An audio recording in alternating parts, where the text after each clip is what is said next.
My name is Sophia, and I am the artist and creator of Discovering Beauty Tarot.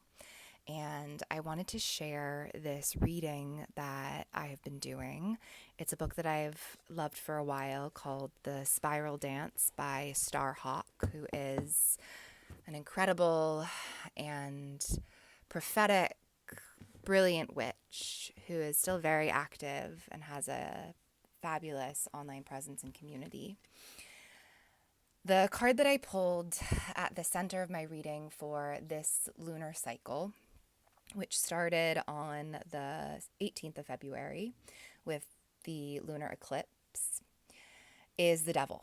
So I have been working with this card. I've been thinking about this card, and I wanted to share this paragraph from page 43 of The Spiral Dance by Starhawk.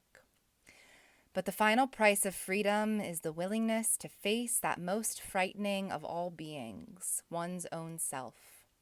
Starlight vision, the other way of knowing, is the mode of perception of the unconscious rather than the conscious mind. The depths of our own beings are not all sunlit. To see clearly, we must be willing to dive into the dark inner abyss and acknowledge the creatures we may find there.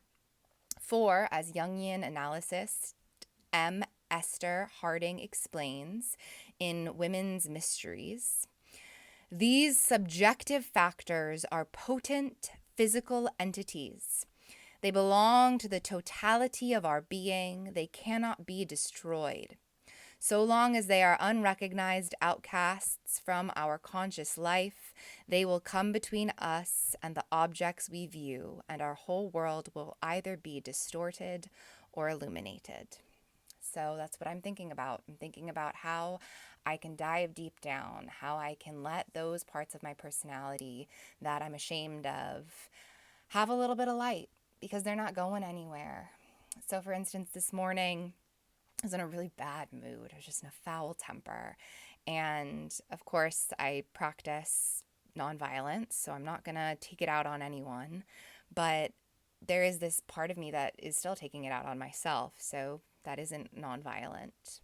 So how instead can I welcome that part of myself in and sit with her and let her be held? And that is in some ways an essence of this Devil card. I face my desire, and that desire comes from a part, a shadowy piece, who needs a little bit of attention. So I'm going to focus on that today in my practice, in my meditation and my yoga. That piece of me, those pieces of me who have been relegated to the shadows, and how can we acknowledge them, because they are not going anywhere. So we can recognize them and we can invite them in so that they can become welcome, so that they can feel desired, so that they do not act out, so they are not violent, or so that they can be as nonviolent as possible.